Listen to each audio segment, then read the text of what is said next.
Buenos días, buenas tardes, buenas noches, donde quiera que se encuentren. Estamos muy agradecidos, Mónica y yo, con Luciano, que nos ha, pues, permitido llegar hasta Argentina a hablar de su libro, que es una parte muy importante del proyecto que hemos iniciado en este canal.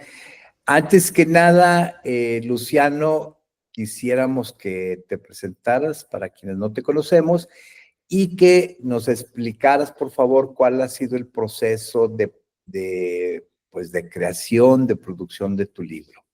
Bueno, primero es un placer poder estar con ustedes en este prestigioso programa que además contribuye muchísimo a los estudios de Asia en América Latina, así que primero felicitarlos y después es un gusto estar con ustedes.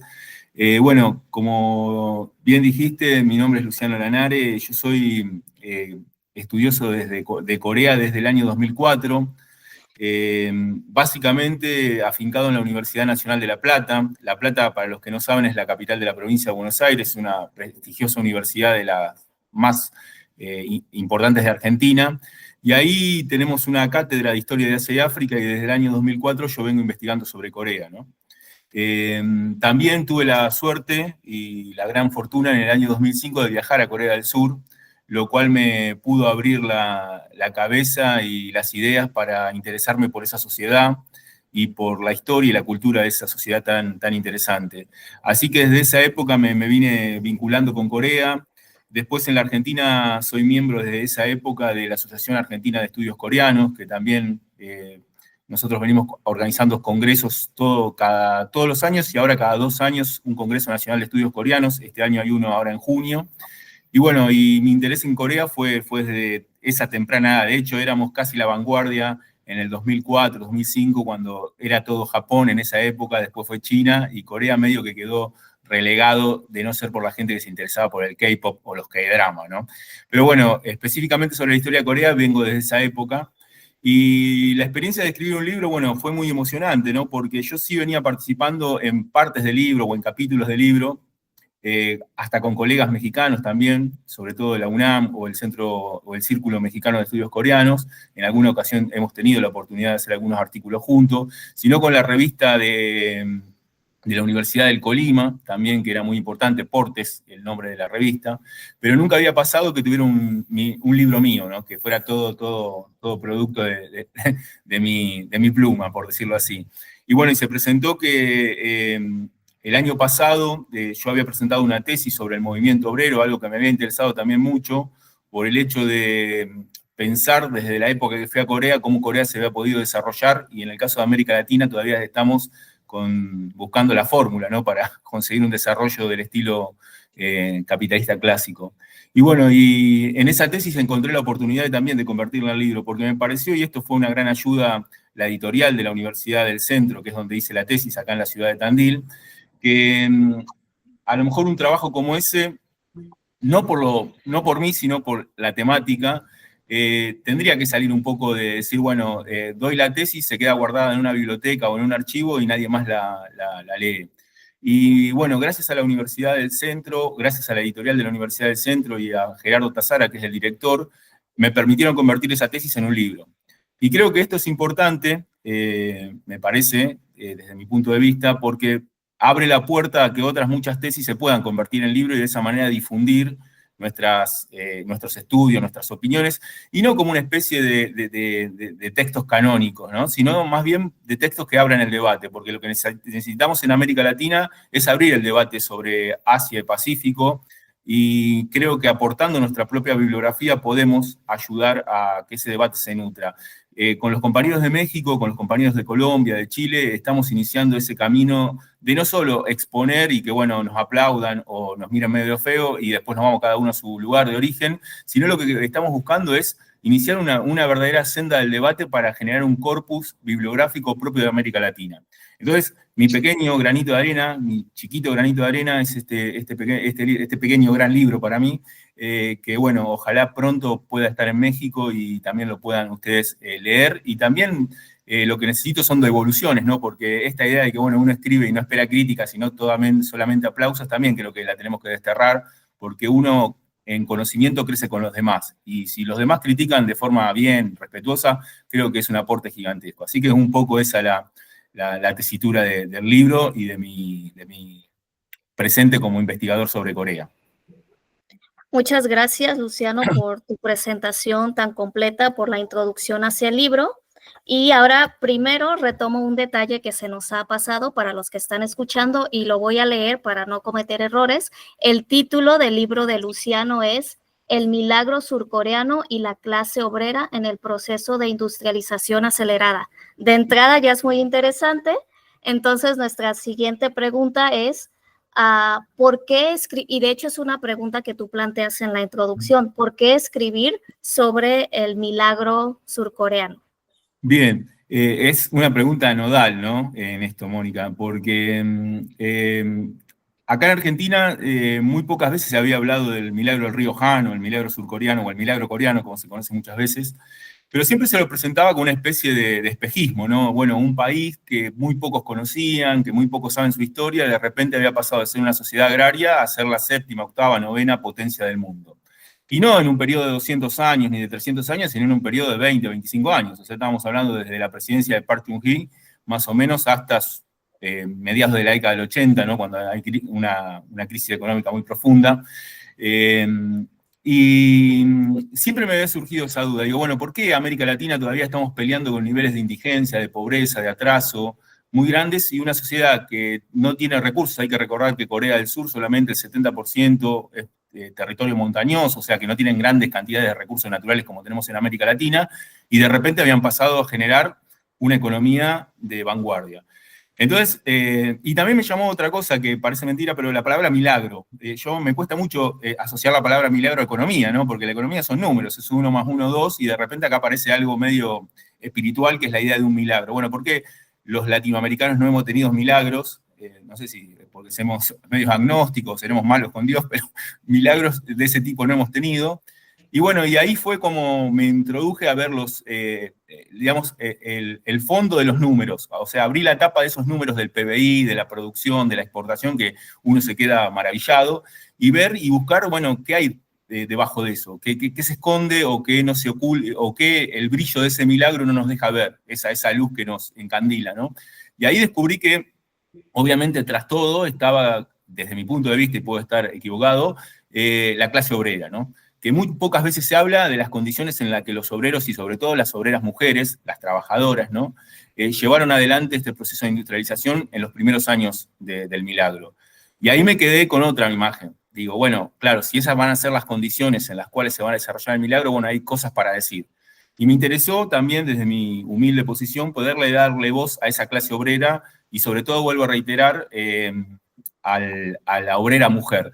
Porque también hay otra cosa en la historia, y con esto te cierro la respuesta para no ser tan larguero, hay un androcentrismo muy fuerte, o sea, esta idea de que solamente la historia la escriben los hombres, y nosotros tenemos la imagen de las revoluciones industriales con esa figura del obrero varón que va a la fábrica.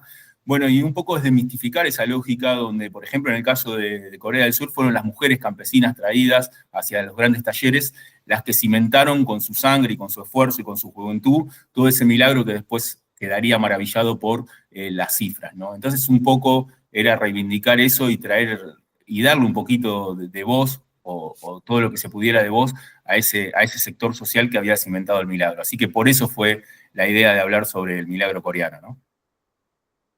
Luciano, estás dando elementos para algunas cosas que teníamos en la cabeza que preguntarte, y algunas, bueno, ya lo hará Mónica, no se las voy a robar.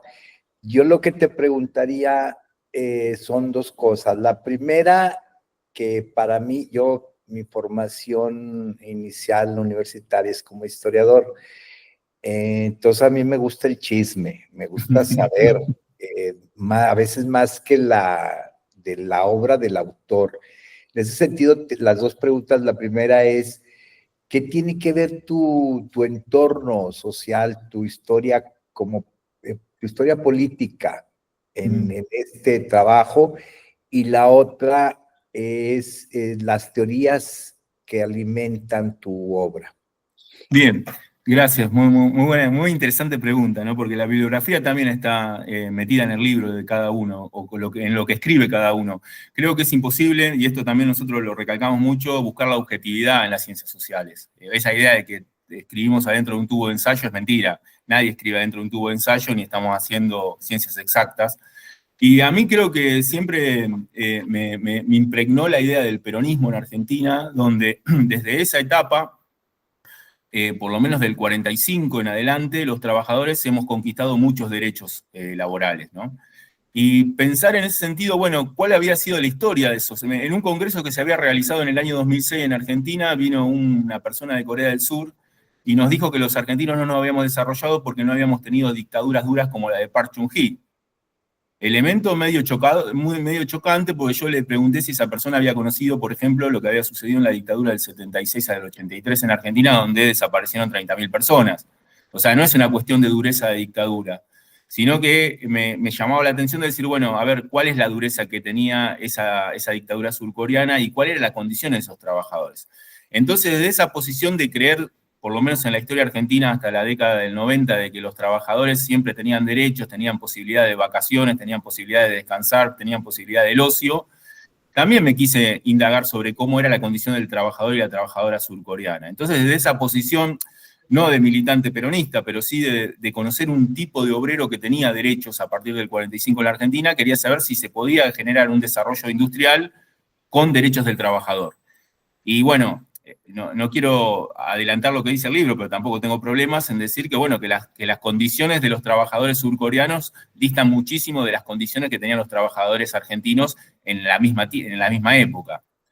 Y yo no sé si los trabajadores argentinos y latinoamericanos buscamos jornadas laborales, por ejemplo, de 20, 22 horas. Yo lo que busco es tener una jornada laboral que sea respetable, pero también tener una vida por fuera de la empresa. Esta idea de decir, bueno, me junto a tomar, ¿no?, un té con unos amigos, me voy al cine, me voy de vacaciones, me pagan un salario digno.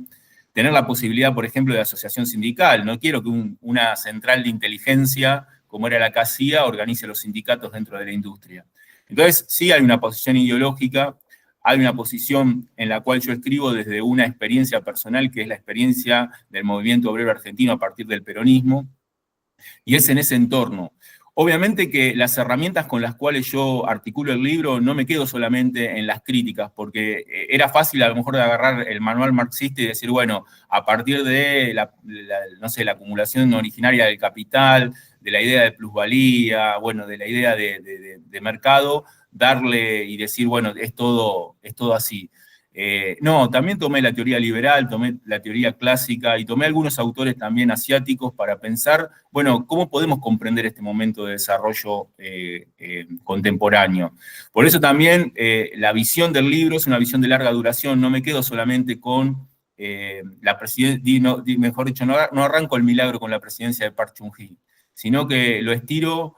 Y creo que es un acierto del libro, si tiene muchos o pocos, creo que ese es uno, lo estiro hasta la presencia colonial o mediados del siglo XIX, ¿no?, cuando ya empieza a haber esta introducción de la modernización en la península coreana. Creo que para entender el milagro coreano no tenemos que mirar para adelante, sino tenemos que mirar para atrás y pensar, por ejemplo, en las reformas Gabo, también pensar en la presencia colonial de Japón en la península coreana nos ayuda a entender el contexto y el surgimiento de este milagro coreano. Entonces, autores con los cuales yo me armé la caja de herramientas son varios, podríamos decirlo así, simplemente van de derecha a izquierda, pero tomo un poquito de todos, y en lo personal también me llamaba la atención ver la condición de esos trabajadores a partir de una concepción de una clase obrera en la Argentina, por lo menos durante mucho tiempo, que tenía derechos y que por lo menos llegó en algún momento, aunque hoy parece lejano, a tener el 50% de la ganancia total de lo que se producía en la industria. Hoy estamos medio perdidos, pero bueno, hubo una época que la clase obrera participaba del 50% de las ganancias. Entonces, desde ahí es donde yo me paré para escribir este libro, desde el punto de vista ideológico y metodológico, ¿no?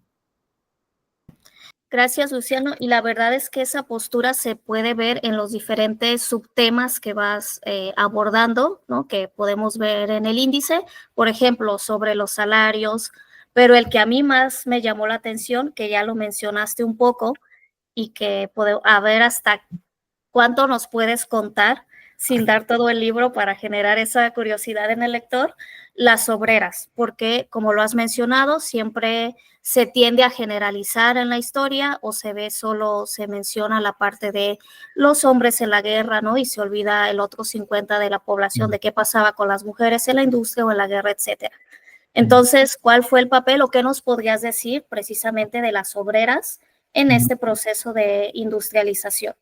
Sí, vamos a decir todo lo que se tenga que decir, no hay problema. Pero a mí siempre me llamó la atención, había leído un libro clásico de Bruce Cumming que se llama El lugar de Corea bajo el sol, que es el clásico latinoamericano que se ha traducido en la Universidad de Córdoba y que creo que fue el primer manual que hemos consumido todos sobre Corea, después del que hizo el Colegio de México, que también es historia mínima de Corea. Y había una frase que decía Bruce Cumming que a mí me ha llamado siempre la atención, que decía que las mujeres habían sido la infantería de la industrialización, ¿no? Y en esa palabra o en esa frase, la idea de infantería, todos sabemos que en la guerra la infantería es la primera que cae, ¿no? Es la que va adelante y la primera en morir. Entonces dije, bueno, vamos a ver si los números corroboran esto.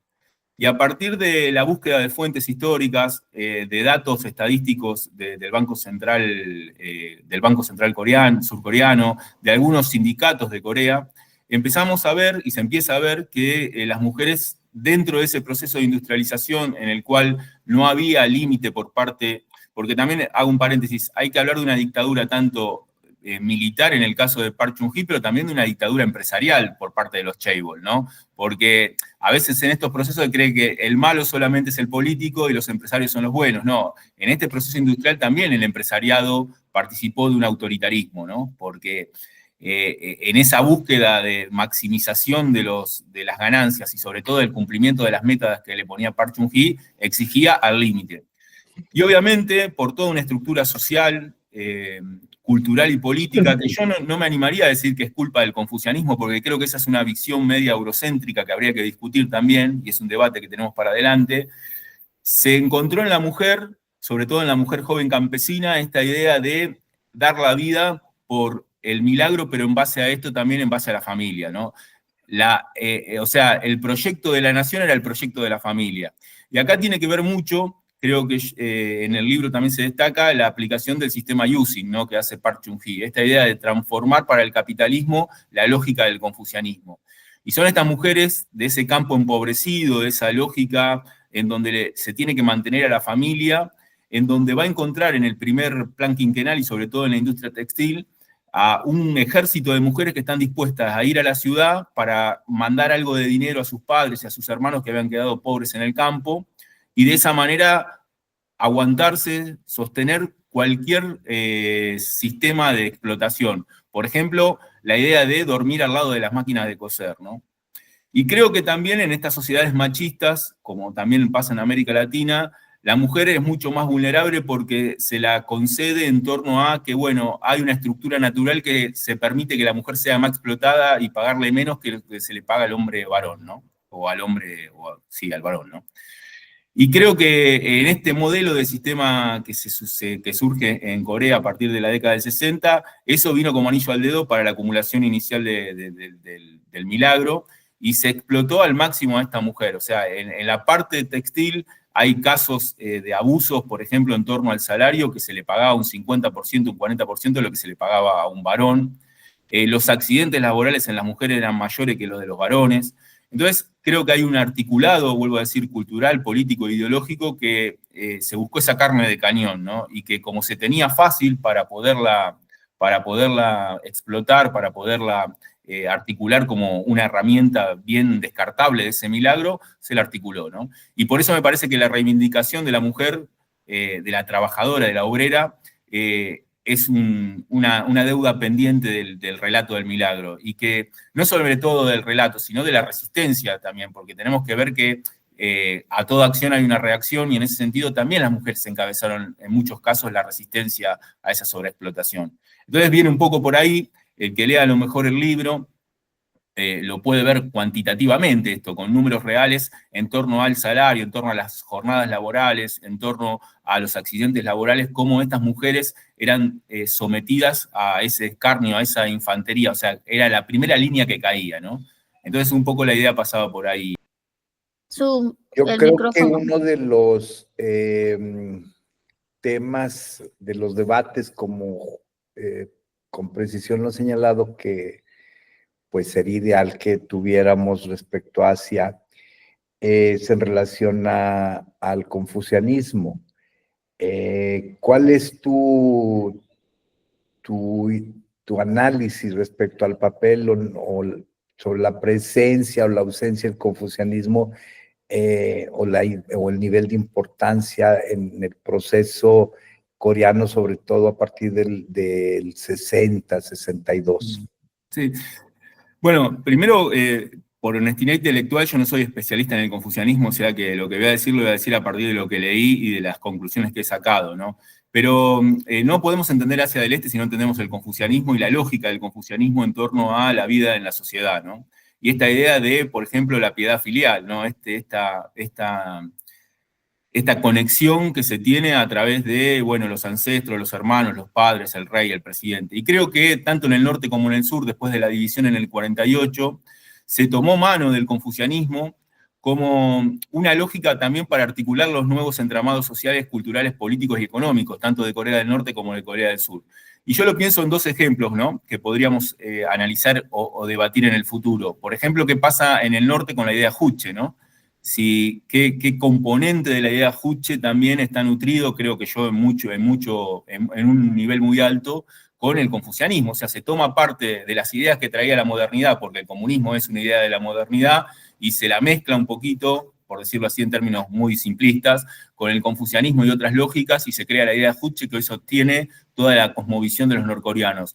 Y en el sur va a pasar lo mismo con el sistema Yusin, ¿no?, que Park Chung-hee lo va a generar a partir de esta idea del confucianismo, pero también bajo la lógica del capitalismo. Ahora ya la piedad filial agregaba un nuevo elemento que no era obedecer al padre, al hermano mayor o al presidente, sino que era obedecer al capataz, al jefe de la empresa o a la empresa misma, como una idea de, bueno, sumisión absoluta.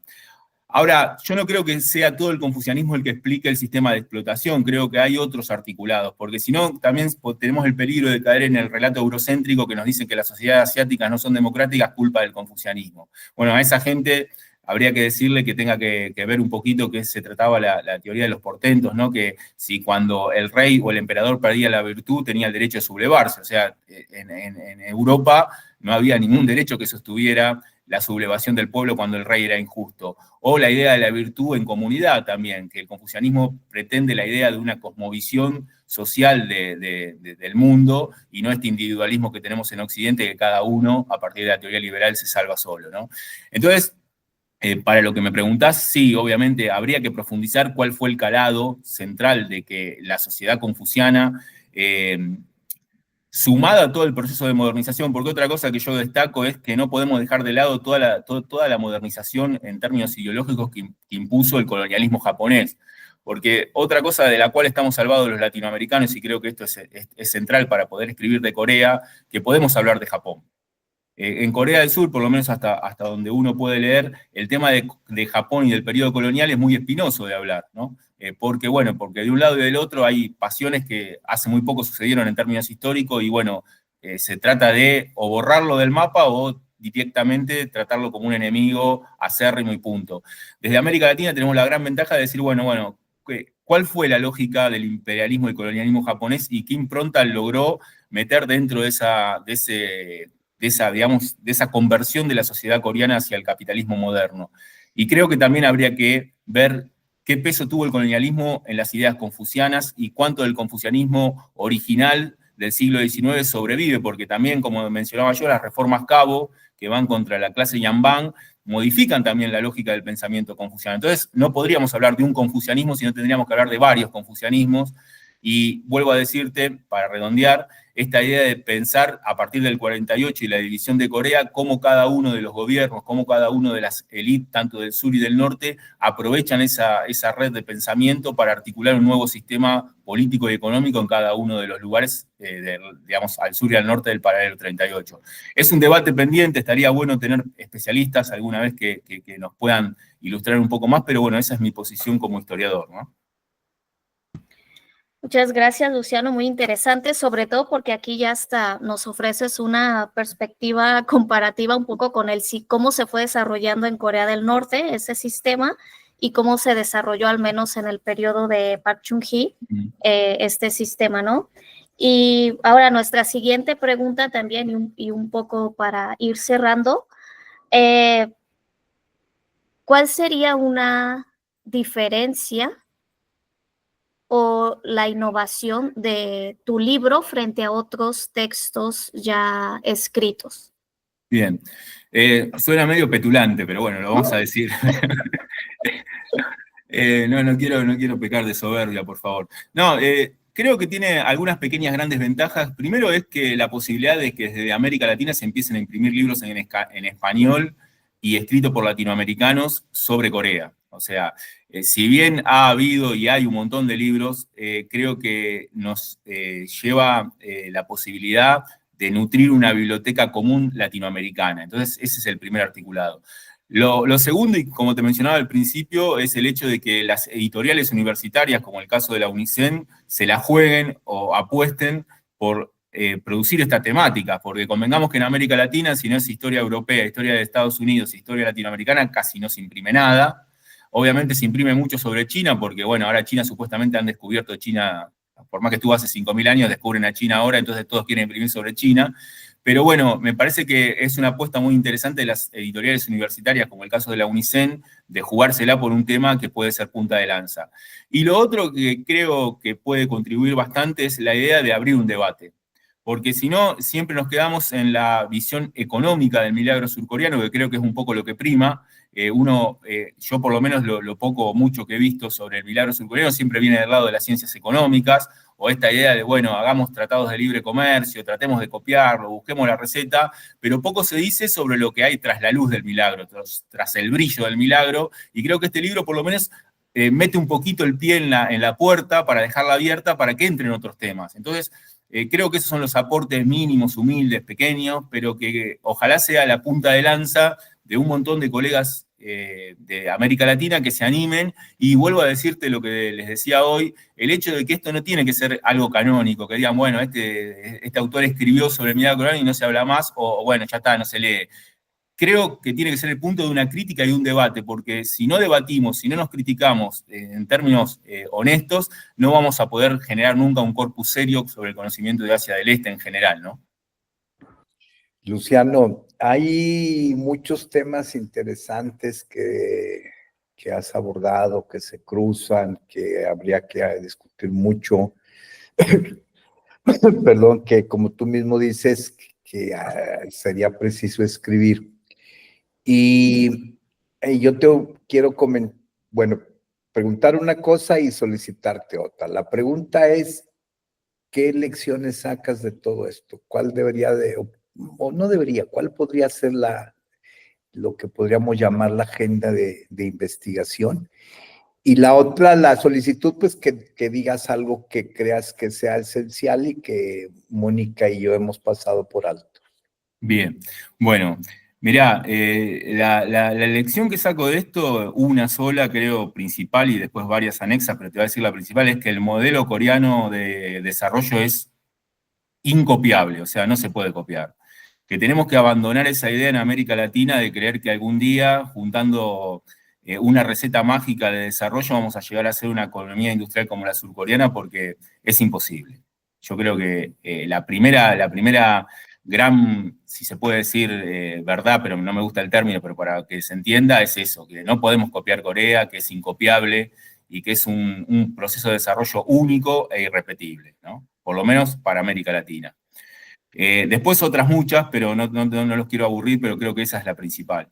Y lo otro que no haya dicho, que no me hayan preguntado, no, creo que hemos dicho todo, lo único que apuesto es sí por seguir fomentando estos encuentros, estos momentos, estos espacios donde se siga promocionando Asia del Este para el debate, para el conocernos entre todos, porque de esa manera creo que vamos a nutrir un conocimiento que nos va a dar una madurez intelectual, que vamos a poder perder un poco esa falta de autoestima que tenemos como latinoamericanos y siempre venimos consumiendo autores estadounidenses y europeos, que no está mal, pero creo que estamos en una edad madura de pensamiento y de desarrollo de nuestras ciencias, en donde tener nuestros propios libros, nuestras propias visiones, y aparte de otra cosa, para entender de colonizado a colonizado, porque también América Latina ha sido una parte, y es una parte colonizada, esos procesos que se han dado y que no vengan los colonizadores a contarnos cómo ha sido esa historia.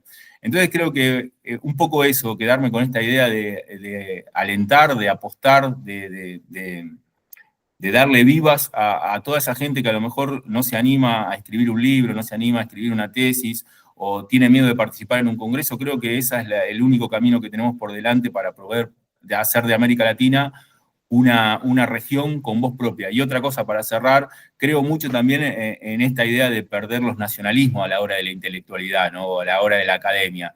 Hasta hace poco, bueno, el argentino teníamos una cuestión media endogámica, también los mexicanos, bueno, creo que como decía yo, con la aparición del Círculo Mexicano de Estudios Coreanos, con colegas en Colombia, bueno, acá mismo en Argentina, la Asociación de Estudios Coreanos, hemos empezado a trabajar en comunidad, hemos empezado a trabajar en una especie de hermandad, y nos pasamos trabajos, nos discutimos trabajo, y creo que ese es un camino muy interesante para salir de esa idea del individualismo, donde el académico es una especie de Buda, donde todos van, le rinde pleitesía, pero no se comparte ese conocimiento. Así que bueno, un poco eso, y nuevamente agradecerles profundamente por este espacio, ¿no?